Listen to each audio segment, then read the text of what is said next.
இயேசு கிறிஸ்துவின் ரத்தம் ஏதோ ஒரு குறிப்பிட்ட ஜனத்திற்காக மாத்திரம் சிலுவையில சிந்தப்படல, எல்லாரும் பாவத்திற்காக, அநேகருடைய பாவத்திற்காக சிந்தப்படுகிற புது உடன்படிக்கைக்குரிய என்னுடைய ரத்தமாய் இருக்கிறது. பிரதர் சிஸ்டர், உடனே நான் சொல்ல விரும்புகிறேன், இயேசு கிறிஸ்துவின் ரத்தம் கழுவ முடியாத பாவம் என்று ஒன்றுமே கிடையாது.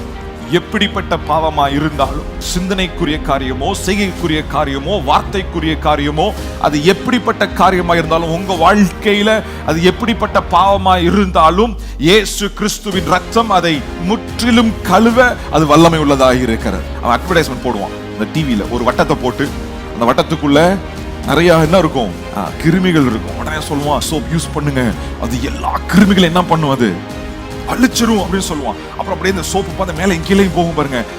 அப்புறம் முடிஞ்ச பிறகு பார்ப்போம், 100% போட மாட்டான். அவன் என்ன போடுவான்னா 99.9% போடுவான். அங்க ஒரே ஒரு புள்ளி மட்டும் என்ன பண்ணிருப்பான், விட்டு விட்டுருப்பான். அந்த கிருமி அப்படியே லைவா இருக்கும் பாத்தீங்களா. அப்படி இல்லை இயேசு கிறிஸ்துவின் ரத்தம்.